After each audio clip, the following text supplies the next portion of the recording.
and I have my new friend, Vera Bradova here, who is a fascinating survivor of a near-death experience with a lymphoma, treated with a novel, unconventional holistic therapy called Kali's Toxins. And she's going to tell the story of how it happened. And what I'm doing in my personal education is I'm trying to get a full education as a naturopath, starting with Mercola's audios and progressing from there. But this is the first I've heard of Kali's Toxins. So, Vera, thank you very much for coming on. Tell us a little bit about your history. She says has had a Jack London-esque career, which I love that reference. So tell us about your background and then your story. I was raised in Czechoslovakia, ended up staying in America because the Soviets invaded in 1968. And I've basically had an adventurous life exploring various careers and traveling all over. You were in a commune for a while, right? Does that mean you're a communist? I'm an anti-communist, as you can imagine, growing up under communism. Hippie communist. She is like my Eastern European friends, my other Eastern European friends. She is an intensely skeptical individual. And this is a great strength of yours. And I've only known you for about an hour now, but that's my feeling about you. Is that correct? Well, I'm basically an optimistic skeptic. I think that the world is far more mysterious than we think, and there are always surprises out there. But at the same time, there's so much bullshit. Yeah, it's one non sequitur after another, and it's purposeful. So they're trying to get us all so confused that they can round us up and do whatever they want, as far as I can tell. Yeah. Right, Vera's been kind enough to follow my Substack since about 6 to 8 months ago. And so we're pretty much on the same page with a lot of things.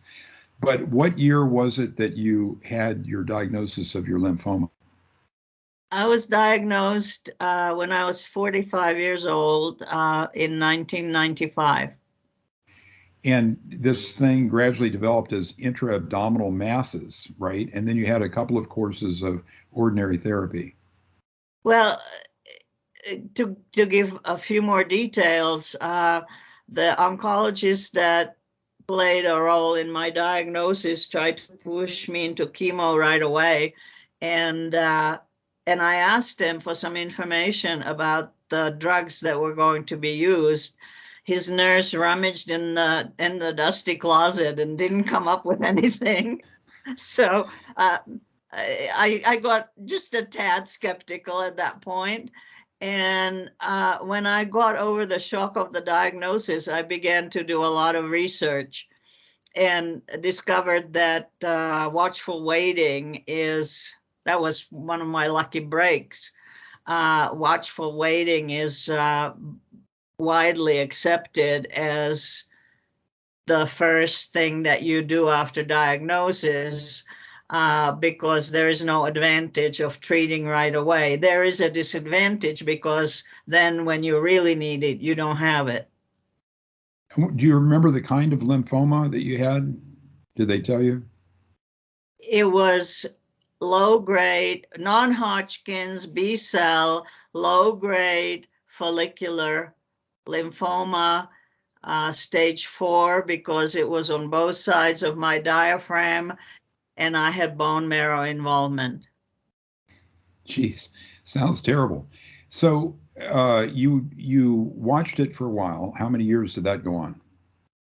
It was about 6 years before the lymphoma started to cause me severe problems. I experienced a natural remission sometime a couple of years into this, which is not uncommon.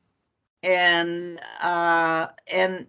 this period of time when I was on watchful waiting, I did a lot of research, and that's one of the ways I saved my life, because when I had to deal with oncologists and hospitals, I knew a lot, and towards the end of it, I also knew when to say no to more chemo, which would have killed me. So, how many courses of chemo did you have, and what are the names of it, and how long did they last, and how bad was it? I had the first course of CHOP-R in the spring of 2002, and I chose, at that time, one of the drugs became available in liposomal form. And I thought, well, it's a newfangled thing. Maybe it'll give me an edge. It was a big mistake. I had real problems with it. My hands froze, which they warn you about, but I thought, well, maybe I'll luck out. Nope. And then I only had 2 courses of it, 3 courses of Rituxan, which is the monoclonal antibody they give you together. And then I collapsed and was hauled off to the hospital and was very ill with incredible pains. And they treated me like a drug addict. I had to interrupt the chemo and had several different issues. 3 months later, they diagnosed me with acute pancreatitis, finally. And so during all this time, I'm very unwell and unable to normally function. And so the chemo was the last thing I worried about.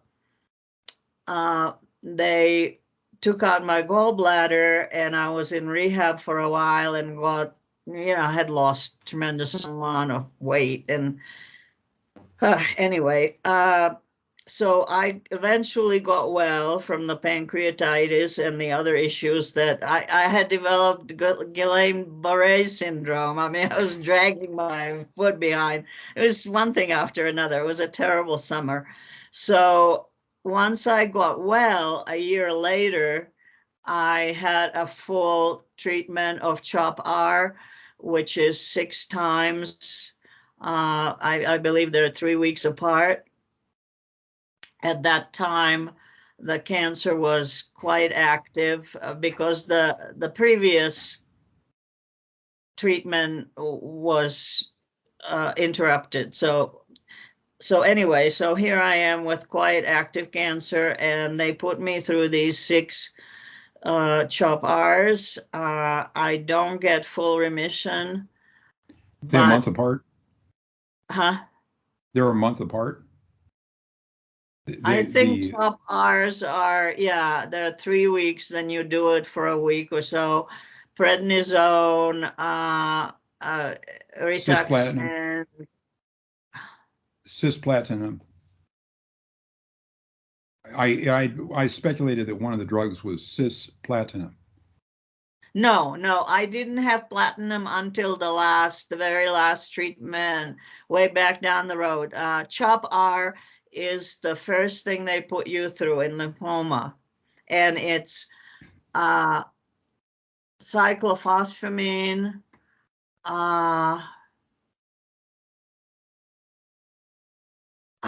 can't remember what the O is for. So you had 2 or 3 years of this misadventure with medical misadventures with standard therapy.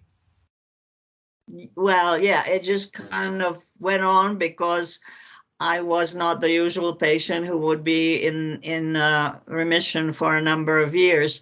It came, I did the full treatment of CHOP-Rs, got partial remission, and then I think it was a year or 2 later, I managed to get myself into Bexar, which is monoclonal antibody with radioactive iodine attached.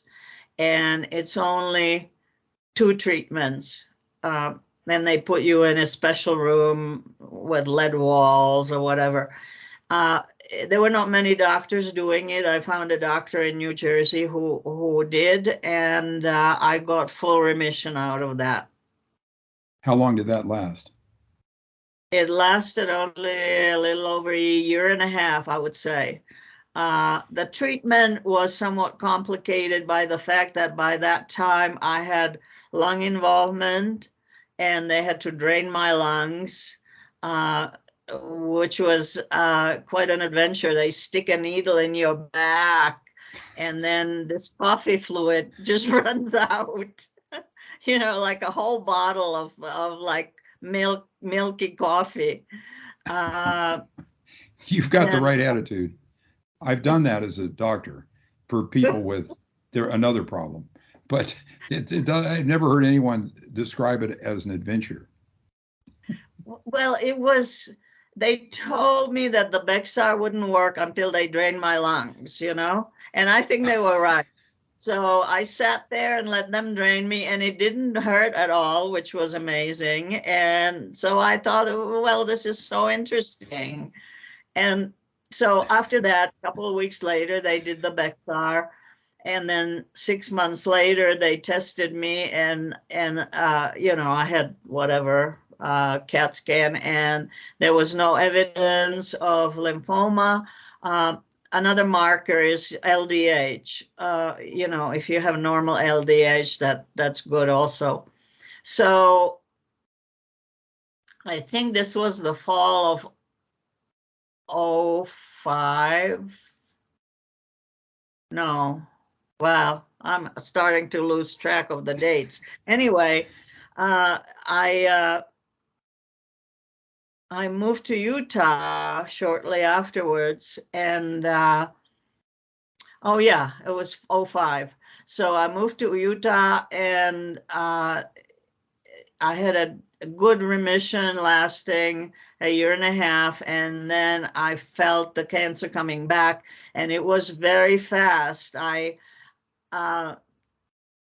From the time I realized that something was happening, and then I had to transfer records from all different places that I've had records at out on the East Coast, and by the time they got me in the hospital, they discovered that I had kidney issues. They put a stent in me. They put a stent in my chest for the chemo.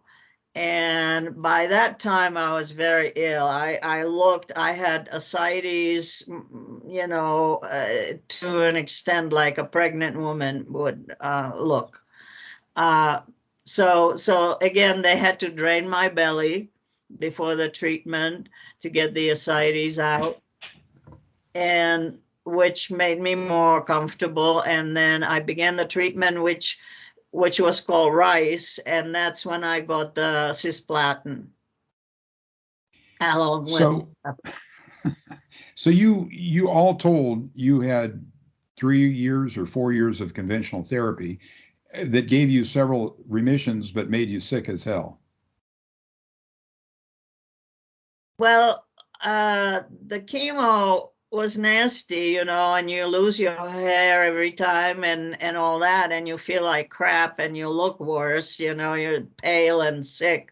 But it wasn't as challenging as Coley's. I have to tell you that. I'll tell you that story soon. So tell us the story of the last doctor interview with the traditional doctors. Okay, so I was in Grand Junction, Colorado, getting treated, and I was in the hospital for the treatment because it lasted several days, and that was the RICE treatment with cisplatin and Rituxan and a couple of other things.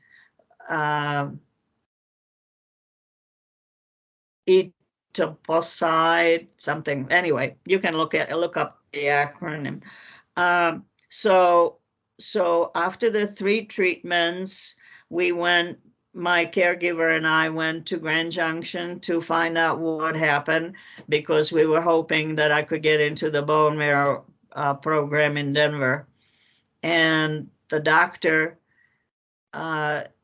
looked at my results and said that the situation looked very bad, that the chemo only beat the cancer a little bit, and I wouldn't be eligible for the bone marrow program, and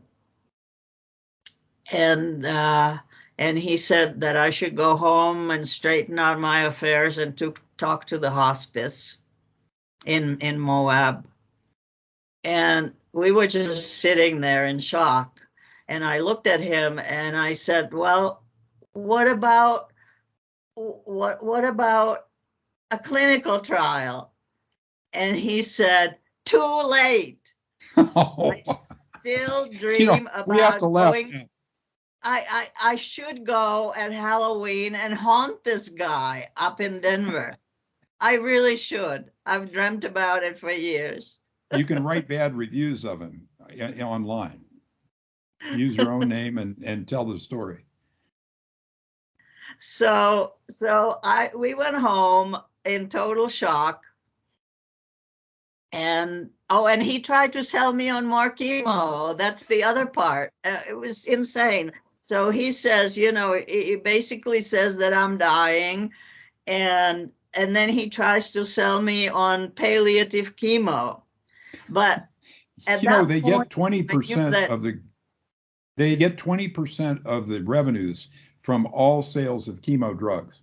It's unique among doctors. If it were between two physicians, it would be called capping and it would be a felony. But between a pharma company and the doctor, they're allowed to give them a percent.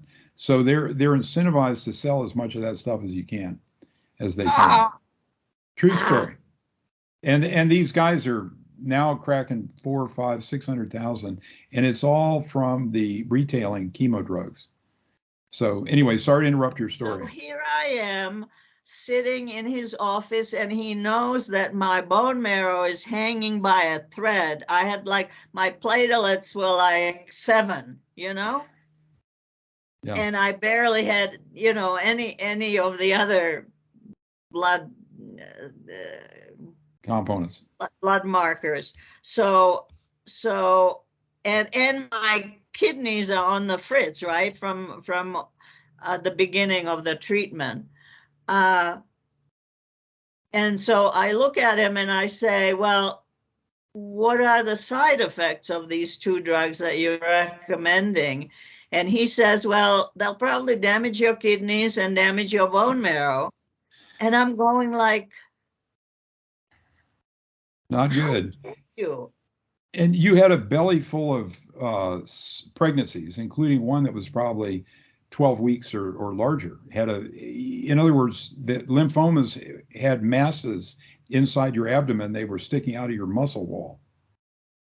Yes, at that point, I had a 14 centimeter tumor in my vena cava area, and I had smaller tumors all over my belly, and including palpable tumors in my groin. So you did some research. Oh, I did tons of research. I ran the first B-cell lymphoma website on the internet way in the old days. You did. And so tell us the story of how you discovered the Collies toxins.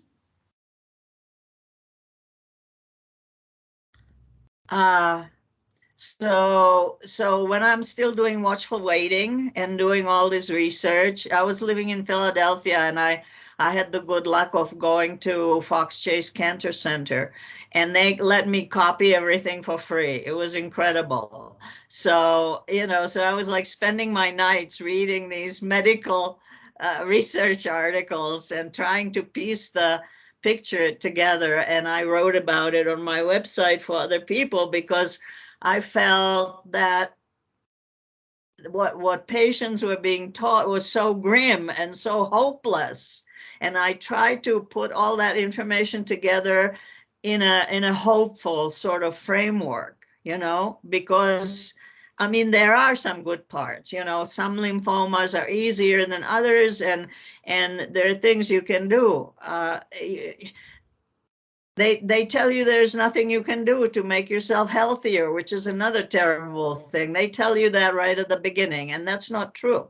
So anyway, So I was learning, and I learned when I was doing this research that palliative chemo has never been researched. They don't have studies because, I mean, the people are dying, so why should you care, right? You put your resources somewhere else. So when that doctor suggested palliative chemo, I knew that he had nothing to back it up with. And that made it somewhat easier to say no. And even so, it was extremely difficult. I was in a terrible position. I was scared. And when they tell you, well, we could do this other thing, there is a psychological push, and I had to resist it, and I had to say, I know better, and I'm not gonna do that. Very few people do your kind of research or have your kind of intellect to pursue this stuff. So you'd heard about this. We're all the way up into 2008 or something like this, and you had heard about the Collies toxins at least 10 years before, and you went Well, back and you looked at it. when I was running the website, I decided that I was going to research all these crazy, weird alternative treatments, and I even bought some of them and tried them. And there's SCIAC, which is this particular tea, and the Cancel, and all these things. And so, and there was another treatment that a lot of lymphoma patients were interested, that Dr. Brzezinski was doing way back. I don't know if he's still around, but uh, it was a treatment derived from urine, and you wore the thing on you, the pump on you, and had to do that for a number of months. I had a friend who was doing it, and I found out that it wasn't working. So, I was gathering all this data about what might be helpful and what might not be helpful. And that's when I discovered Coley's. I discovered two treatments that worked. I discovered heat therapy, hyperthermia, which is not applicable to lymphoma, but they do use it in, say, if you had cancer in your arm, then you can overheat the arm and kill the cancer with the heat. Like localized melanoma, for example. So, and then for lymphoma, the only hopeful thing I discovered was Coley's toxins. And so I researched the heck out of it.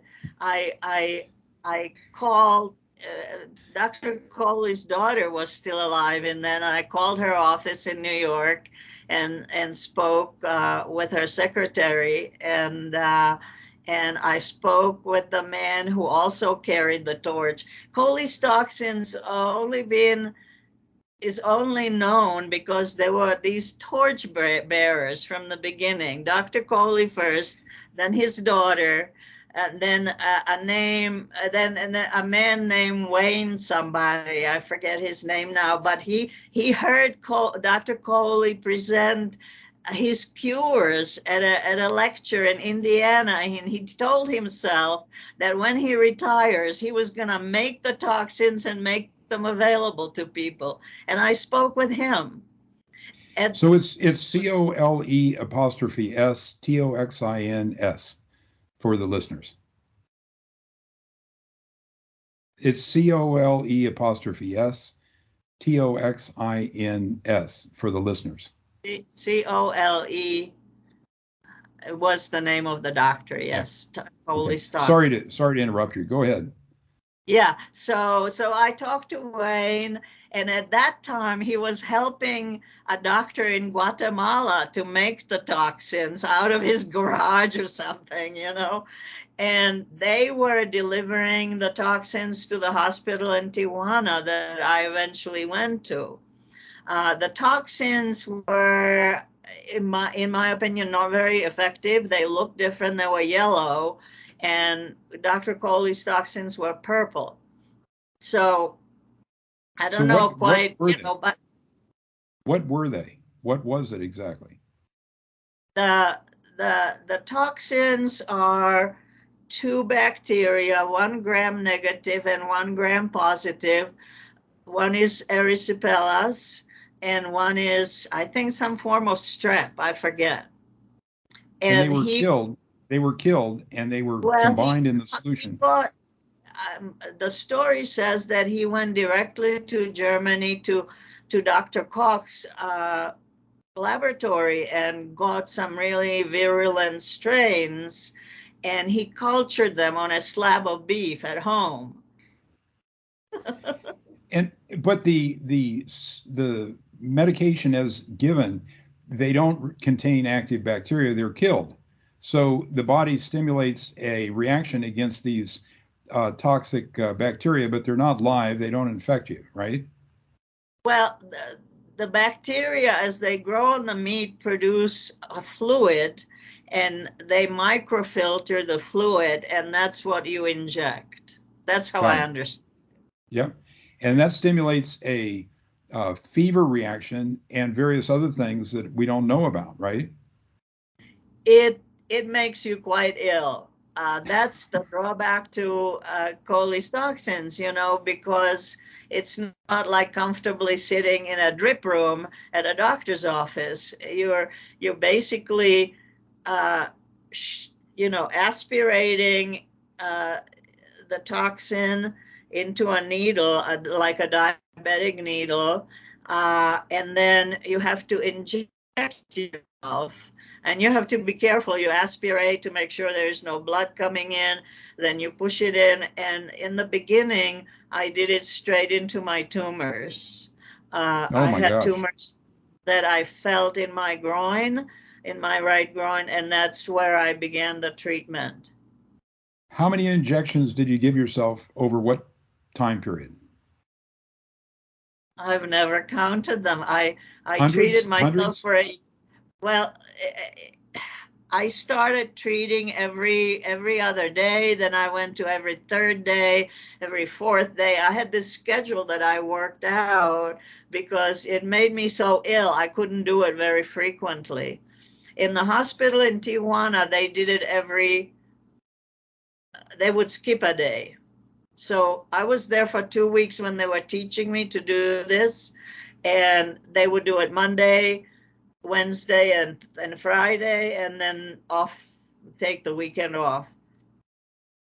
So you So, had nausea and vomiting, or what? You just felt really bad. well, the reaction is as follows: you shoot it into your body, uh, and the area where you inject it becomes very, very sore and swollen. So that's one bad aspect of it.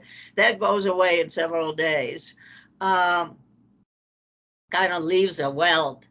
But the main thing is that it's kind of like being hit with a horrible flu for about a day. Wow. And so I would shoot it at night, and then my caregiver would read me a story that tried to put it out of my mind, and I tried to fall asleep as soon as I could. So the worst aspects of it would be worked out during the night. And then the next day was pretty much lying down because I was ill and sore, and then the next day I was getting better. This whole story and your attitude makes me think that perhaps you're here because of the power of positive thinking, like Norman Cousins or laughter or something like that. But I know it can't be true. So, how long did the process Well, take, and why did you decide to stop? let me remark to that when I studied what Dr. Coley did, which is it's an incredible story, and somebody should make a movie about him. I had so much faith in him, in what he did, that I just kept repeating to myself, this will work, this will work, and I have to do it for 3 months to see if it works. And I kept it faithfully despite all the Side effects. Yeah. side effects that were just so unpleasant. You basically, yeah, your whole body hurts like during a flu. The shot hurts. Your head hurts. I mean, you feel like crap. Oh, and the other thing, doctor, is that it gives you the shakes because you get the fever, so you get the chills, and there you are shaking. I had to get a special blanket to keep myself warm. How long did the whole process take? And at what point did you decide that was enough and you're just going to see how you do? Well, I did this for a year. Oh my And God. then, so I have no idea how many times, I get it. basically. Every other day for a year.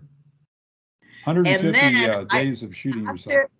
after, and I was doing CAT scans every 3 months, because I had gone through a clinical. I forgot to tell you that I did find a clinical trial before I went to Mexico, which made me better.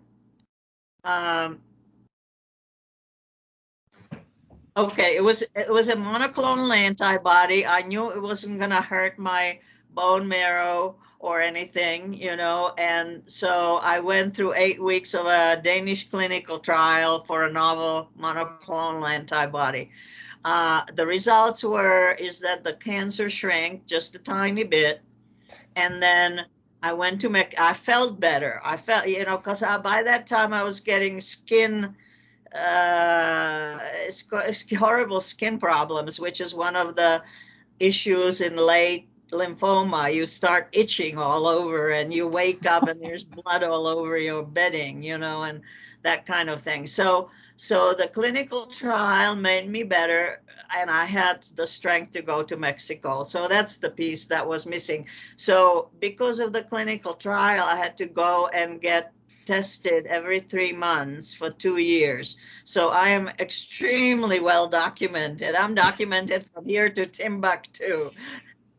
With the scans, and they showed that the tumor started to shrink when you started the Collies toxin. Well, I went to Mexico in March. I had another CAT scan in April, which showed that the lymphoma had already started growing again.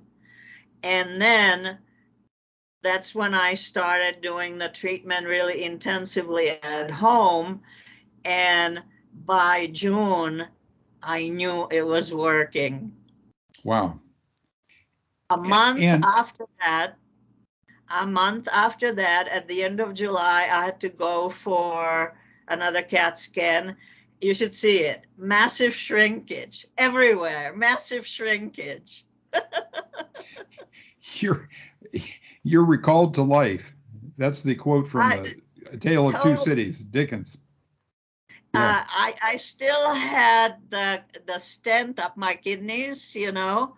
because of the issues that the cancer was pressing on the ureter. And so when I finally came to the doctor and I said I wanted that stent out, he didn't want to do it. He says this never happens. So you did this for a year. Your scans cleared gradually, and you decided yourself that it's time to quit for a while.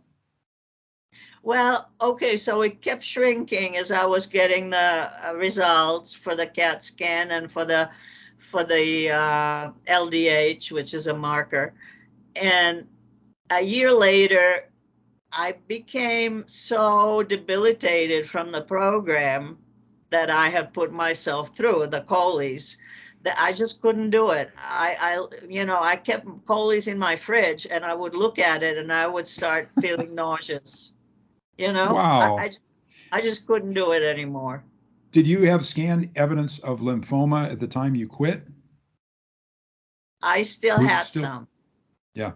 And you quit, and you haven't had any treatment of any kind since, right? Okay, well, the story doesn't quite end there. I told you it was complicated.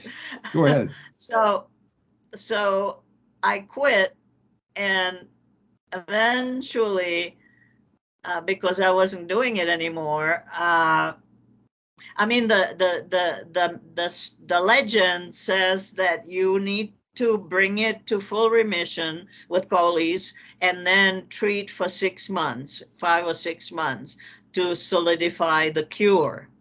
I didn't believe in the cure at that time. But I was keeping my mind open. So anyway, so I quit, and then eventually it showed up on the CAT scans that the cancer was starting to grow again.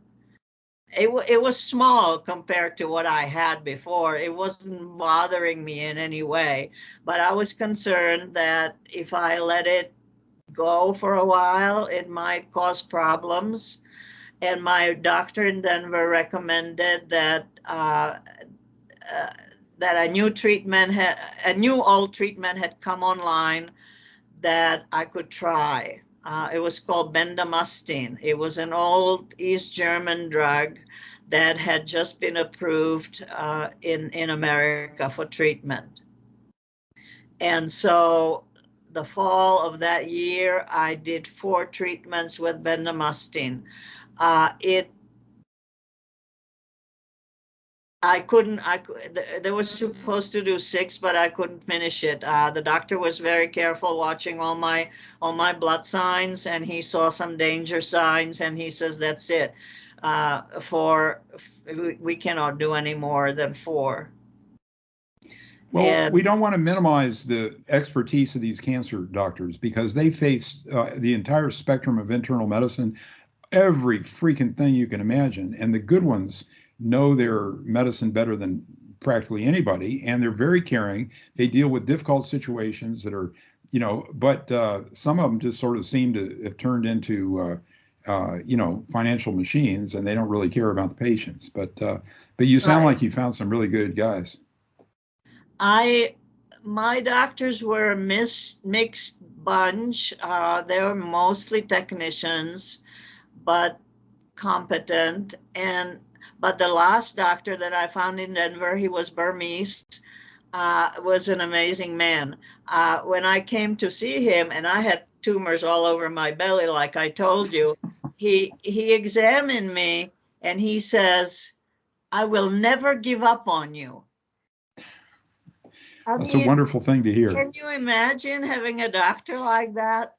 It it was So, like a miracle. so I keep trying to cut to the chase, but there is no chase. It's a long story. So, so this guy treated you with this uh, quasi-conventional therapy for another 3 to 6 months, and then you stopped, and you've been fine since. So I think I had been musting for like 3 months period, only 4 of them, and then he thought it was too dangerous to continue. And I lost some hair. Bendamustine doesn't make you completely bald. Uh, and the drawback from bendamustine was that my blood results were refusing to normalize. And after 3 or 4 months, I was really worried that I was getting one of those, I forget what the term is. It's a syndrome where your bloods just don't normalize, and eventually you catch you develop leukemia and die. That's what happens after chemo sometimes. There's I'm not up on the terms anymore. There's a name for it.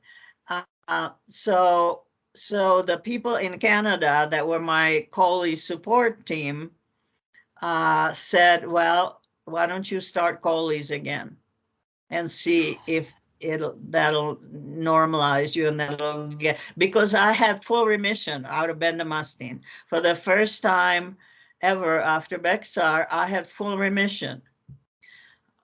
Whatever So that means all the nodules went away. They were no longer visible. exactly. It was there was only minor involvement after the Coleys. So the bendamustine was able to mop up whatever there was, and I had full remission at that point. So how long They did you go offered back on the me a Coley's marrow for? transplant in Bethesda, and I declined it. Yeah, that we won't editorialize about that. But the mortality rate with the bone marrow, where they wipe out your bone marrow and retransplant you, that's what they do essentially. You're in the hospital for months. The mortality or the death rate is from 10% to what? Just from the procedure. Well, at that time, they had tried to get a match for me, and they were still struggling with that. I didn't have any suitable relatives. And so, given my history, I figured that the odds were about 50-50 that they were going to kill me. Well, So anyway, those are bad odds. that So, was bad okay, odds. So I trying to said, summarize. one rule I always had from the beginning after I was diagnosed was that I was not going to let the doctors kill me. I would rather that the cancer kill me. Good, wonderful philosophy.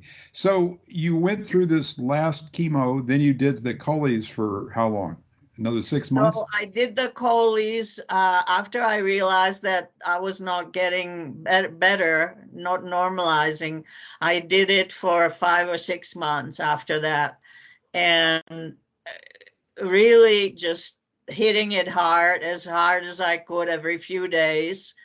And by the end of August that year, I had blood work done, and it had all normalized all of a sudden. What year was that? What It year was that? was that was 2011.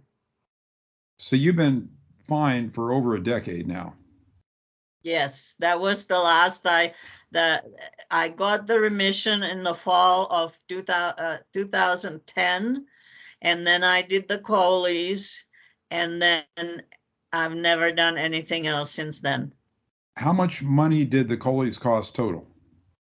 Zero. No, come on. The doctors charged you, didn't they? The Canadian laboratory made it free for patients. It costs money to go to that hospital in Tijuana, but it didn't cost anything for the toxins. Well, you said they weren't available now, but I was doing some digging online, and I think they are available, and the listeners can find it if they want to try this sort of thing. What other cancers have worked well for collies besides lymphomas? Uh, I heard that the hospital was getting really good results for metastatic breast cancer. They tried it for pancreatic, but there wasn't enough time. People usually wait too long, and you need 3 months for Coleys to work. And if you don't have those 3 months, it's not worth it. Well, there are a number of interesting lessons we can draw from your story. But first, before we do that, what other important points do you want to bring out?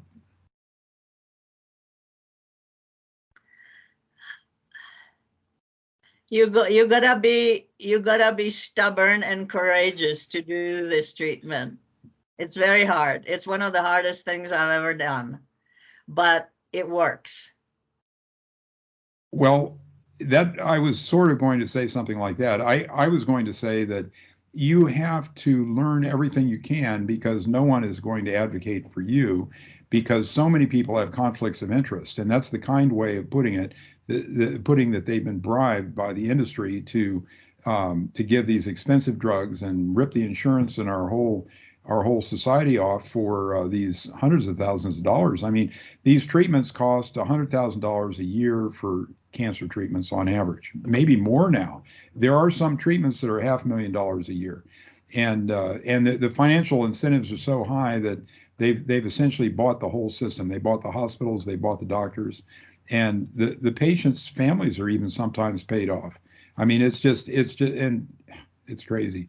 So the second thing that I want to emphasize, go ahead. Dr. Coley grew it on a piece of meat, like I said. And the man who had the lab in Canada producing these toxins, he said it's very inexpensive to produce it. He had a state-of-the-art lab and microfilters and all that, but it's the same process. These are sterile, right? They're not. They're sterilized. They're not. There's no bacteria in Coley's toxins. They just are the bacterial and the beef exudate from the cows. Exactly. It's the exudate. Interesting. So, of course, the the thing that's obvious to everyone who's listening is that you're an unusual person, an unusually positive attitude. Did you have this kind of a positive attitude your whole life? No, I tend to depression at times, so I can't say that. But uh, when they tell you you're dying, you're very motivated to do something about it. You, you get through an experience like this and nothing seems difficult, I'm sure. I couldn't hear you. You get through an experience like this and nothing ever seems difficult again, I'm sure. Well, it's like everything else is icing on the cake. I should have been dead 20 years ago. It's a wonderful story, Vera, and I'm going to continue to try um, to present some alternatives to standard therapy, the holistic thing, the alternative doctors, and it's just a disgrace that this stuff doesn't populate our therapeutic armamentarium right now. It's crazy. And I mean, I think it's better than the standard therapies, although certainly the last point is that you used a combination of standard therapy and the alternative therapy, and maybe that is what got you here. I mean, who knows? No way to tell for sure. It's one story. I've done everything. I never excluded standard therapy. I never excluded clinical trials. I combined everything that I had available to me. Vera, I'm grateful for your time, and I'm sure my listeners are going to love this one. So let me sign off and we can chat for a moment. Thank you, Thank Dr. you. Yo. Okay.